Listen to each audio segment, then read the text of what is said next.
Bismillahirrahmanirrahim. Binantu sagung ing pakurmatan sinaratan senukartaning panambrumbu. Nuwun kepareng agungan asmaning Gusti Kemau Kawoso. Mugi mboten ngirangi kawibawan sarta kaluhuran Bapak Ibu ingkang arasuk kapitatosan sowan-sowan. Kepareng dalem ngaturaken salam pambagya wilujeng kanthi ngaturaken Assalamualaikum warahmatullahi wabarakatuh. Rahayu katentreman mugi kajiwa kasarira dhateng kula panjenengan nuwun murakabi waradin parata sawigung dumadi. Sungguh pangabekti kunjuk ingkang minulya para pepundhen sepuh kasepuhan ingkang satuku hanggung mestuti dhateng pepayaning kautaman ingkang pantes pinundi. Bapa pangasta praja, pangasta babat pusaraning adil wonten ing wewengkon Sadin Wanalila Sawangan Magelang ingkang satuku sinudara sana dalah sagunging Brayat Baraya Agung, Baraya pisan panjenenganipun Bapa Sudarasa paimbit miwah Ibu Narati, dalah sagunging para rawuh ingkang satu winengku ing suka basuki rahayu. Puja syukur tan kendhat manang kusanda pepoto pangwasaning Gusti, purbaning dat purbaning kawasan nggih Allah Subhanahu wa taala. Mugi katining sedya purwa madya dumugi ing busana manggih ing rahayu. Selawat win salam katuraken kunjuk kasarira miwah kasanting dening mustikaning jagat sesekaring bawana nggihipun jejugan kita Nabi Ageng Muhammad sallallahu alaihi wasallam ingkang katemben kita cadheng sabat berkahipun benjing wonten zobel delahan amin. Sagung para rawuh Bapak Ibu ing rikalenggahan mugi tansah sembodokan jinungka keluarga agung panjenenganipun Bapak Slamet Sagut dalah Ibu Surati. Saberakan netepi darmaning sepuh rakit Sekar Cempaka Mulya miwaha suta mahargya dhateng ingkang siwi nenggihipun Ayumita Rohania ingkang sampun jinatukrama kaliyan pun Bagus Mulyana atmaja jaluk winasih panjenenganipun Bapak Sudarso Paimbin miwah Ibu Narti ingkang saking dusun Malang Desa Wanalila Sawangan Magelang kanthi kumpuling pamuja mugi sekaring pinakanten ginipun manggon brayan lelomban ing madyaning gesang nganjing ing tataran widodama manggon ing bali bebrayan mahanani keluarga ingkang mulya keluarga ingkang sakinah mawaddah warahmah amin. Sagung para rawuh Bapak Ibu pamit pasang kaliman tapi tinebekna ing iladuni senabat ing rawantowan kepareng pun kula sandi cumantha kodhek surung kempil kamardikan ginipun Bapak Ibu Eca Sakeca Imbal Wacana nuwun wawan sabda merdopo dawuh saking keluarga agung Bapak Slamet Sakup sekalian inggih kepareng dalem ngaturaken sedyaning kayun tata rinagiting upacara ingkang kaadanan ing samangke dene babaring sedya tata lumadining adicara ingkang sampun karantam mungwing drancang seta nuwun ingkang kalampah kadi mekaten. Adicara terus pisan nggih babaring pambuka. Kalajutata upacara urut kalih lumarap nyuskaring pinakanten putri saking sasana palareman kekanthi tumuju mungwing sasana panti riningga. Tenggap tataran tata adicara urut 3 lumarap nyuskaring pinakanten jalu lumabat jajering korining pahoman kandhek jroning lumaksana kepareng ing mangke sumadya kadanan babaring sedya tata lung tinampi purna katining sedya tata lumadining adicara lung tinampi kadhereken sekaring pinakanten tumuju ing sasana kaadanan tata lampahing upacara midherek satata adat ingkang sinengker wonten ing Sadin Wanalila Sawangan Magelang sakatining sedya tata lampahing upacara kepareng kaadanan sumene ingkang urut sepisan sinareng ndirikaken gantos busana sekaring pinakanten tumuju ing sasana paes. Sawetawis purna gatining sumene urut sepisan kepareng nuhun irantawan tata rakiting adicara candhaipun denggih kiraping sekaring pinakanten sarimbit ingkang kadherekaken dening para wara Kandhang Santana mriwah warga Wandawa kepareng kapradidis tumuju ing sasana sarta babaring upacara kepareng ing manggih kaadanan sebar udhi-udhi. Katining sedya lenggah satata mungguing dampar mulya kaadanan katining beksan Bambang Cakil Sapunaning gati tata lampahing panglipur beksan Bambang Jagil ngadani toto rinagiting upacara candhaipun dengge paparing sedya pambagya yuwana basuki saksirep katining sedya pambagya yuwana kapareng antung kaptotrining adicara urut pungkasan nenggih sumene ingkang urut kalih sagunging para rawuh nuwun pratilingkah megah mekaten gatining sedya tata linampahing upacara ingkang kalenggahan punika kaadanan sesanti mrimpang masaning Gusti purbaning dat purbaning kawasa hayu lan rahayu kang nedeng krama rahayu kang darbe karya rahayu kang samya sedo ing rikalenggahan pratanta sasmita sekaring pinekanten kepareng purnama naswatana kantos ing salirani sedyaning kayun tumuju ing sasana Pantisari kepareng rinumpaka dening keluarga agung campur sari kembang mawar nuwun kadirikaken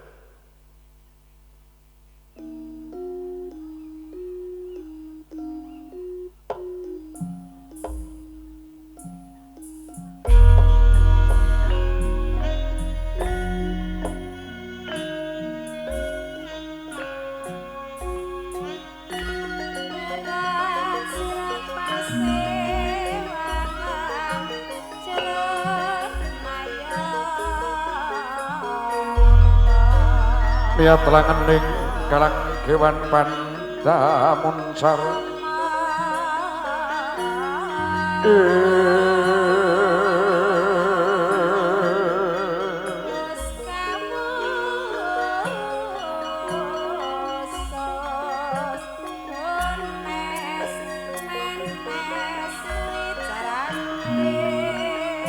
Moncara denon neraga konang soro dedang padang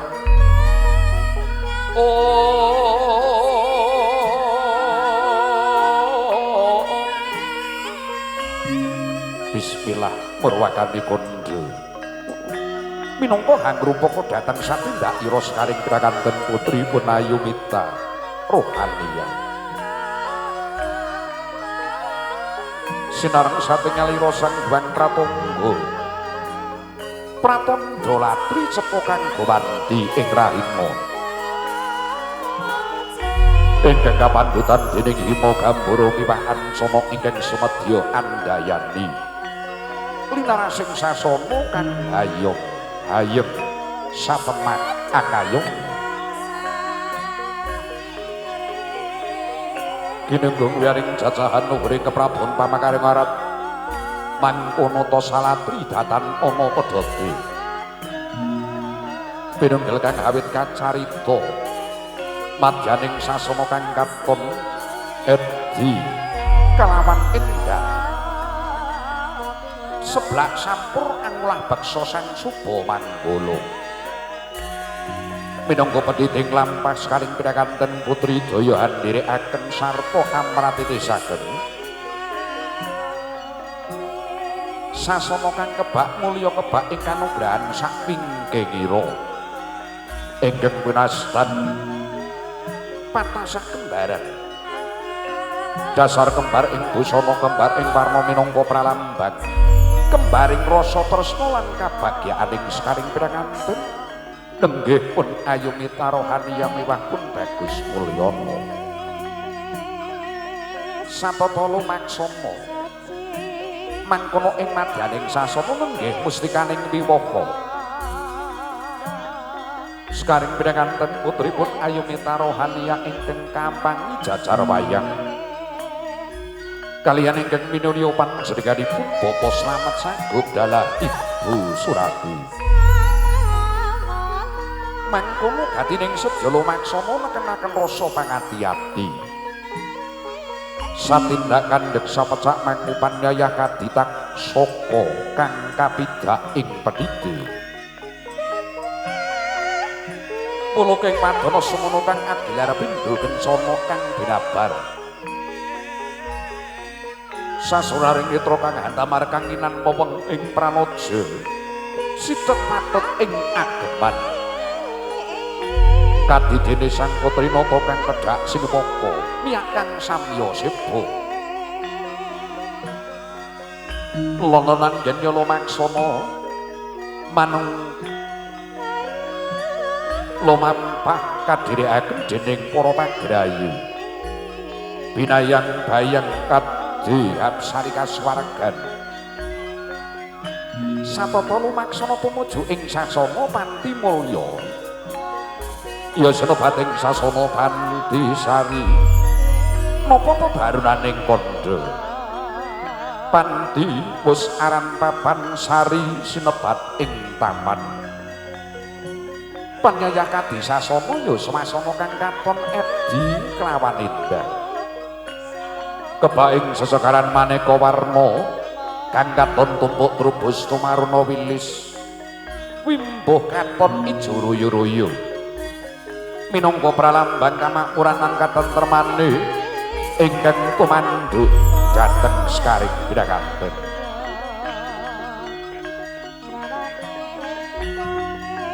lenggaira sang nata gatining sedya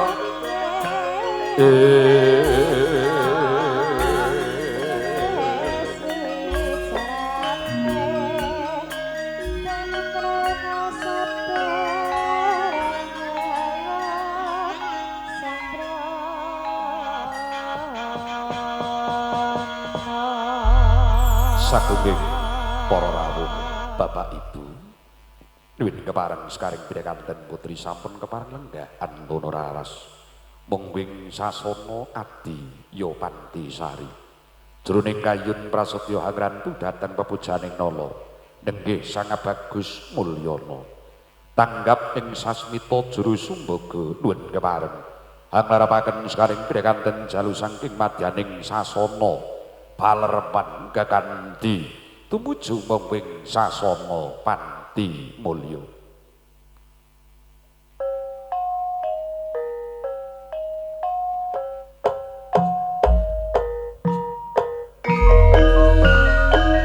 satata lampahira uga tansah manggih ing kawilujengan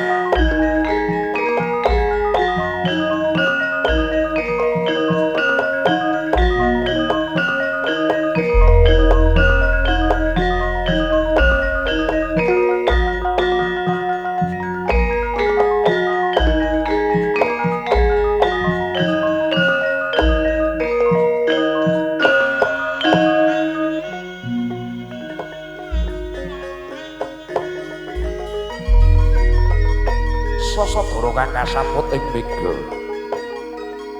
pepindhane kadiyaksa Garuda kang karem mangsa daging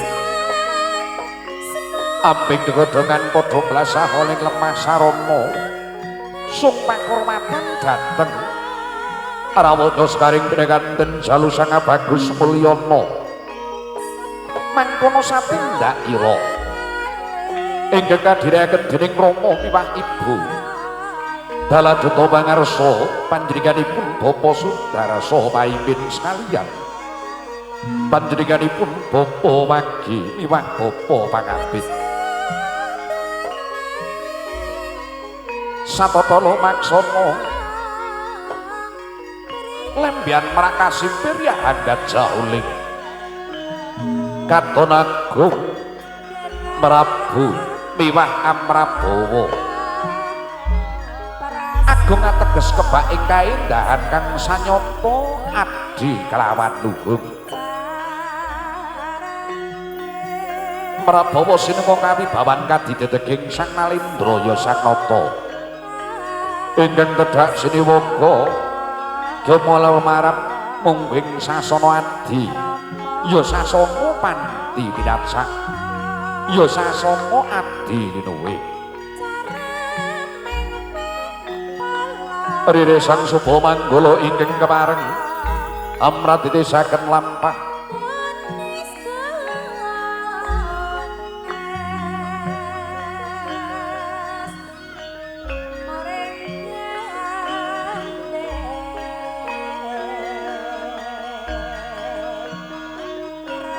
lolonan genya lumaksana Sang Bagus Mulyana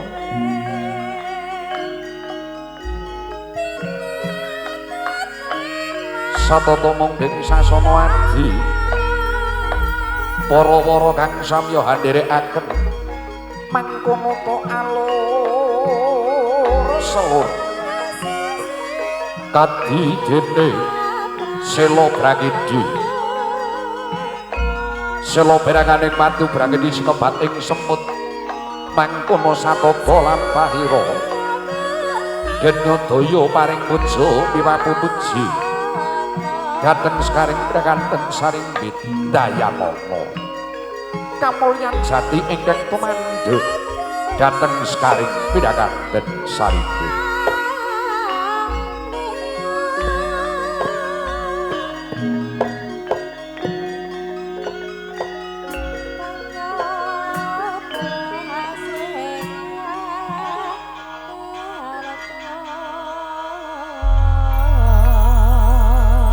kandhek jroning lumaksana kadining sedya ngadani tata tanggap matsana atura pasrah duta pakarsa panjenenganipun Bapa Sudarasa Maimin sekaliyanipun naradi kapinta sraya ingkang minulya panjenenganipun Bapa Wagi miwah kabit dening para wara keluarga agung wedal sasana nuwun katuraken.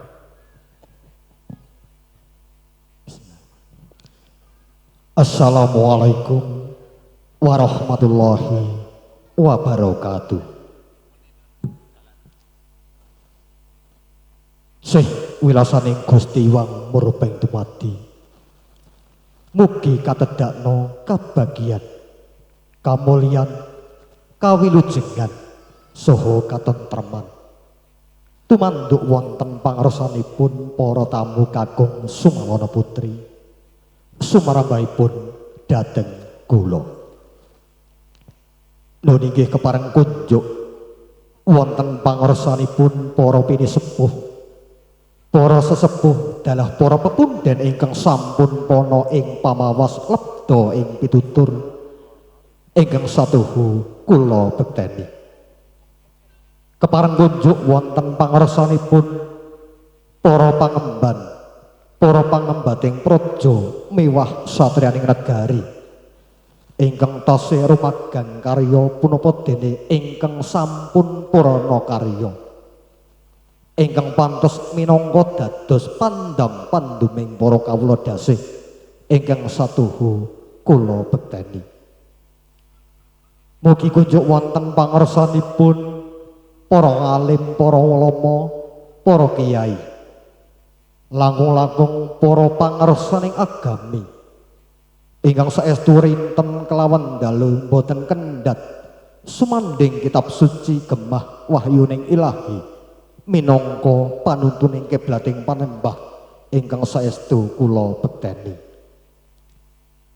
Pareng kunjuk wonten pangarsanipun para sarjana, para sujana sujananing budi ingkang tuhu pantes nampi wahyuning kasuntapan ingkang saestu der budi bawaksana ingkang kula tresnani.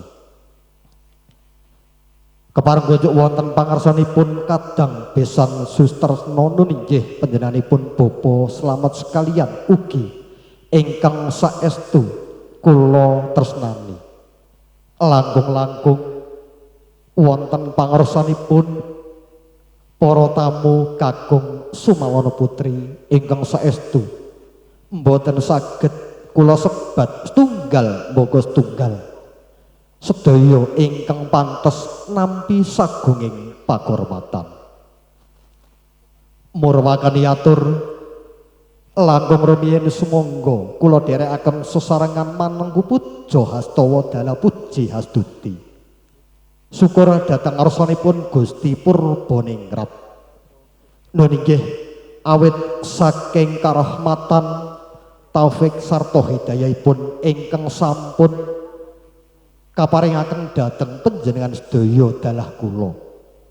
Satemah wonten ing wekdal siang dungkap sonten menika saestu kula panjenengan sedaya saged sesarengan pinanggih saestu kanthi manggih rahayu wilujeng salwiring rubeda. Mboten katalupen sholawat sarta salam mugi tansah kunjuk wonten ngarsa dalem minangka sesekaring bawana niki Kanjeng Nabi Agung Muhammad Rasulullah sallallahu alaihi wasallam ingkang saestu kita tenggo-tenggo menggah barokah wiwit wonten ing alam donya ngantos dumugi ndelahan ing samangkih. Amin Allahumma amin. Saderengipun kepareng kula nglajengaken atur, kula saestu mawantu sewu agunging sih samudra pangaksama. Niki awit kula sampun kumawantun miyak sepining swasana cumantaka gempil anggenipun panjenengan sedaya nembe eca sekeca wawan pangandikan dumateng para sanak kadang mitra pitepangan. Mboten ateges kula ngirangi tata trap silaring budi, nanging saestu kawontenan kula piniji saking kulawarga panjenenganipun bapa paimin sekalian ibu ingkang mapan wonten ing padukuhan Malang Wonolilo Sawangan Magelang. Kinenhang ngaturaken menggah udaring gonto babaring sedya wonten ing wekdal siang sonten punika. Lajeng ngatur wonten ing ari kalenggan menika kula minangka duta pangarsa saking panjenenganipun bapa paimin sekalian ingkang angka sepisan lumantar kula panjenenganipun ngaturaken salam taklim mugi katur wonten pangarsanipun bapa slamet sekalian garwa kanthi kula ikraraken assalamualaikum warahmatullahi wabarakatuh. Kanthi atur salam taklim mugi panjenenganipun tansah mangke rahayu kawilujengan. Kalajenganipun ugi kula dalah para kadang panekaring calon temanten Sri Atmaja kakung tinanggenah kinen hangaturaken sekar cempaka ingkang tasih kuduk ingkang pun wastani calon pinanganten saselir nggih Nak Mas Bagus Mulyono Atmaja Jalu saking panjenenganipun bapa paimin sekalian Ibu Narati. Dene wonten ing wekdal samangke badhe kadhawuhaken kalian Gendhok Ayu Roro Mita kenya taruni saking panjenenganipun bapa slamet sekalian Ibu kanthi pangucap Bismillahirrahmanirrahim. Calon pinanganten kakung kula aturaken wonten ngarsanipun bapa slamet lumantar panjenenganipun duta pangarsa.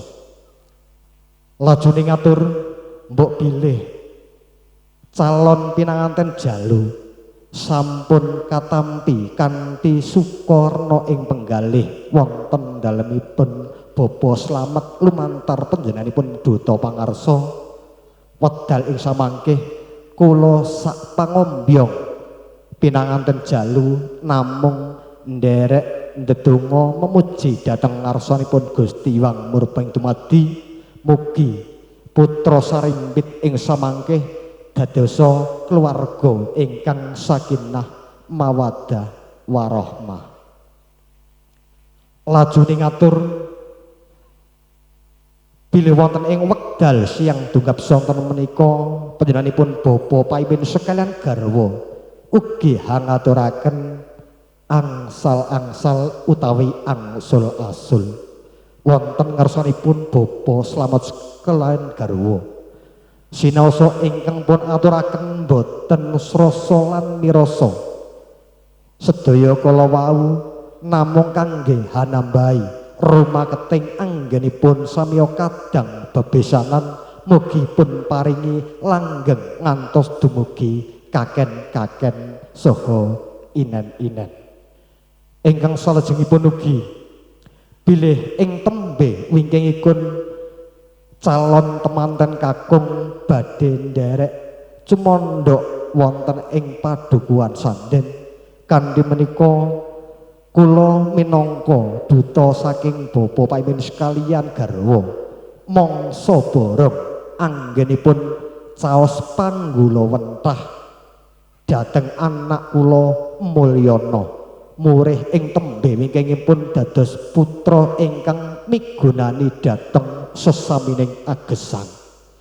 Mila kanthi menika panyuwun saking panjenenganipun Bapa Paimin sekalian garwa ampun ngantos pun benten-bentenaken anggenipun caos panggula wentah ing antawisipun putra piyambak kaliyan putra mantu. Sedaya ingkang kula aturaken mbok pilih mangsa borong dhateng keluarga panjenenganipun Bapa Slamet. Lajune ngatur mbok pilih anggenipun kula ngaturaken calon temanten kakung sampun katampi kanthi sukarna ing penggalih saking ngarsanipun Bapa Slamet sekalian. Mugi wonten keparengipun kula sak kadang rawang jengkar saking sasana palenggahan nun inggih kundur dhateng griyanipun piyambak-piyambak kanthi nyuwun tambahing donga pamuji. Mugi lampah kula saestu mangke rahayu kawilujengan ngantos dumugi griyanipun sowan-sowan. Para tamu langkung-langkung ingkang tansah kula hormati, mbok pilih namung kados mekaten ingkang saged kula aturaken. Mbok pilih anggen kula ngaturaken wiwit purwa madya ngantos wusananing kandha. Saestu namung damel kuciwa penggalih jengandika sadaya. Mila awit saking menika wonten sedaya atur kula ingkang kirang hanuju prana wonten ngarsa jengandika sadaya saestu kula mawantu sewu agunging sih samudra pangaksama. Kanthi panutuping atur saking kawula upsikum wa nafsi bitakallah billahi taufik wal hidayah. Assalamualaikum warahmatullahi wabarakatuh. Nuwun. Waalaikumsalam warahmatullahi wabarakatuh. Tatas titis terwaca tanggap wacana sameting gregeg keluarga agung Bapa Sudara saha Paimin sekalian ibu. Lumantar panjenenganipun Bapa Wagi sampun kepareng ngaturaken sedyaning kayun paripurna ingkang kepareng daya-daya katampi tanggap wacana sameting gregeg keluarga agung Bapa Slamet saged dalapun Ibu Surati ingkang kapinto sraya panjenenganipun Bapa Darasana miwah gampang ijajar wayang panjenenganipun Bapak Muhtiar dalah Bapa Danis minangka pangabit nuwun medal sasana katuraken kunjuk dhateng Bapa Darasana sapetahipun nuwun.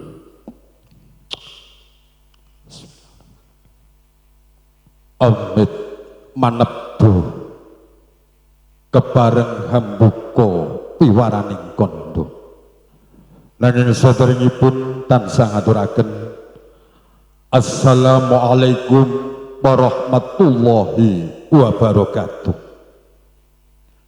Nugroho miwah wilasaning Gusti mugi tansah kajiwa kasalira ingkang tumanduk jengandika sami waradin sageng dumadi. Nuwun kala nuwun wonten ngarsanipun para pepundhen, para sesepuh, para pinisepuh ingkang satu sampun leba ing pangandika pana ing kaweruh ingkang pantes kala sungkem. Wonten ngarsanipun para priagung, para pangemban, pangembating praja mewah satrene negari langkung-langkung ingkang ngasta pusarengan adil wonten ing padekan sanden ingkang pantes katuran sagunging pakurmatan. Wonten ngarsanipun para alim, para ulama ingkang rinten pantaraning ratri tansah sumanding kitab suci wayuning ilahi minangka panuntun kiblating panembah ingkang luhur tumraping pamudi.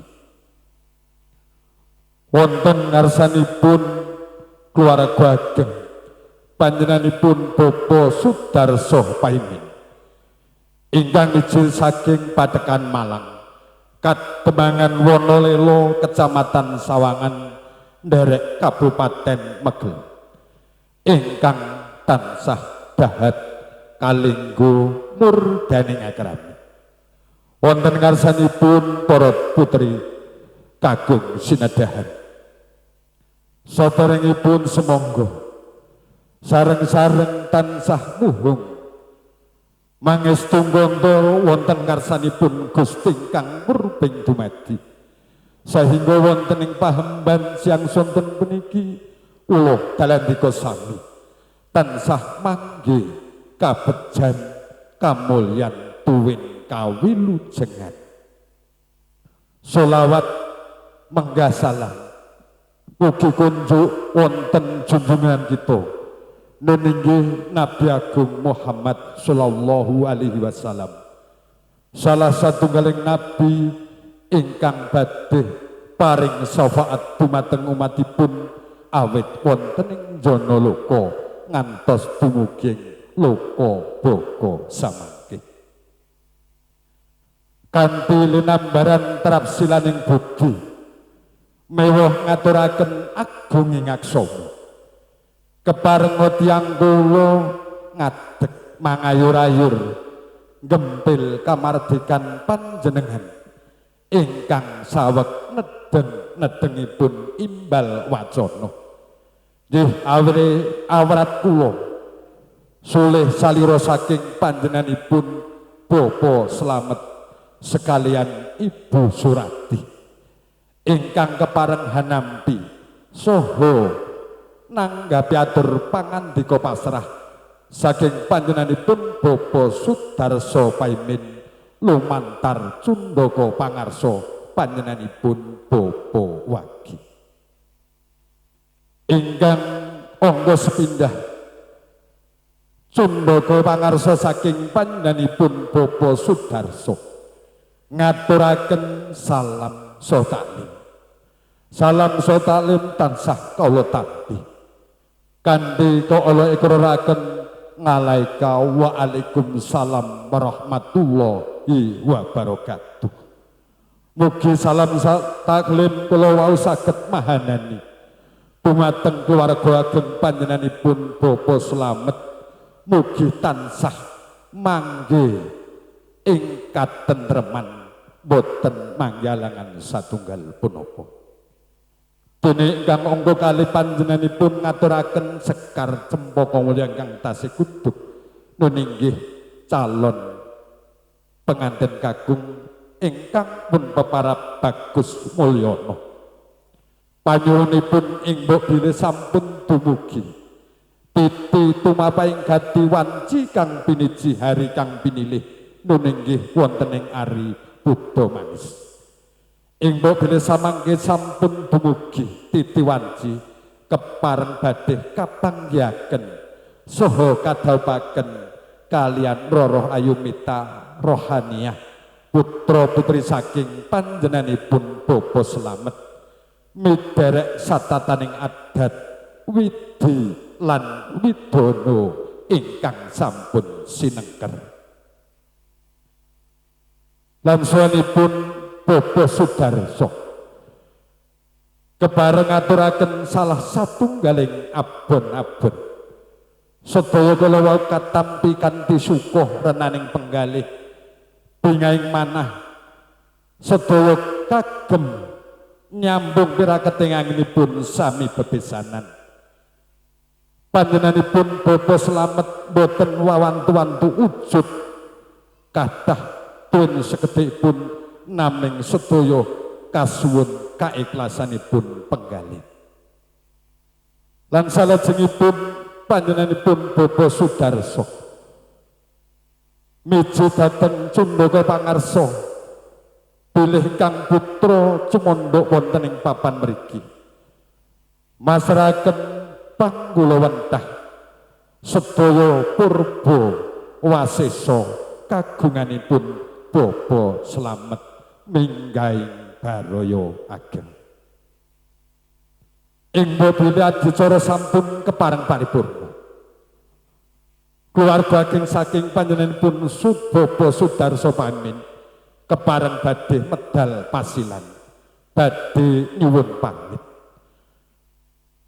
Mugi lampah panjenengan samangkih tansah kalih saking pringgo dayaning marga ing mbok bilih adicara dereng kepareng paripurna panjenenganipun kasuwun lenggah wonten ing papan palenggahan kanthi mardi neng penggalih ingkang saperluhan jenengi saha hangestreni anggenipun Bobo Slamet sekalian Ibu Surati Amniwoho ingkang putra donga saha pamuji panjenengan sanget kala tampi mugi-mugi doa kula lan panjenengan sami penganten sarimbit anggenipun badhe lelumban wonten madyaning bebrayang agung tansah pikantuk anda pancataning kautamen lan mugi dados pasaning keluarga ingkang sakinah mawaddah tuwin warahmah fidini fidunya hatal akhirah amin. Atur kula katut semanten puput pepuntening atur kula pinanggih kirang jangkep kiranging trap sila pangukeling basa pangroncaning ukara ingkang tansah nyebal saking satataning parama sastra nyawit sedaya kula wau saking asoring pawiyatan kula kotong balelu bebasanipun pramila sedaya kalepatan lekas hingga pungkas mugi para pinenggah kepareng hambedano tambah ing jalani dipangaksami dene tiyang kala namung ambalu daging kanthi panututing atur usikum manaksibitakallah wassalamualaikum warahmatullahi wabarakatuh nuwun. Waalaikumsalam warahmatullahi wabarakatuh. Padaring sedya paparing bicara tanggap patono sabete grogo keluarga agung Bapak Slamet sanggup lumantar panjenenganipun Bapak Darsono miwah para pakabit ingkang sampun keparang purna katining tata lumadining upacara lumti nampi kalenggahan katur kalejangan kagem Ibu Juru Sumbaga hamba barakatining pangging sekaring birakanten nenggih pun ayumita rohania miwah bagus mulyono.